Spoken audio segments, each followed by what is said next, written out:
Go back to Kevin Robinson for a look at what else is making news, and he is joined, of course, by our severe weather expert, Dr. Greg Forbes. Hi, guys.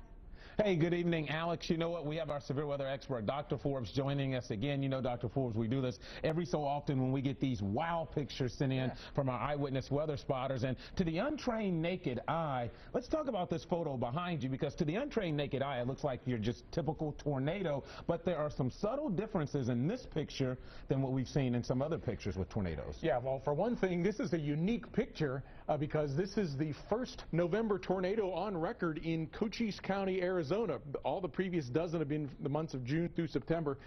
You might think this is a funnel cloud. You can clearly see the funnel coming about halfway to the ground, but if you look carefully, there's a little bit of dust that's being picked up over the field here down at the ground, and that's what marks the circulation that is working its way to the ground. And that's what makes it a tornado. The wind circulation has to make it to the ground. All right, what about the conditions, Dr. Forbes? Because this developed underneath this upper low, this cold pocket scooting across the southwest. How is that different than how our typical tornadoes form? Yeah, most tornadoes are driven by warm, moist air that creates the instability right down near the ground, and then it gets colder aloft. But it's driven by that warmth and moisture. There are some tornadoes, though, that are called cold air tornadoes.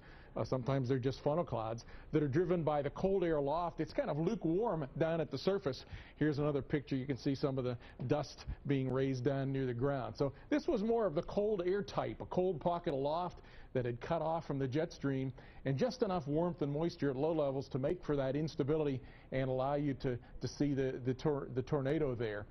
It was brief. It didn't do any damage. It was basically over an open field. But it's the same cold pocket that's going to swing east later on, and especially Wednesday. As it swings across the southeast, gets warmth and moisture with it, then we could get some severe weather and a couple of tornadoes at least on Wednesday.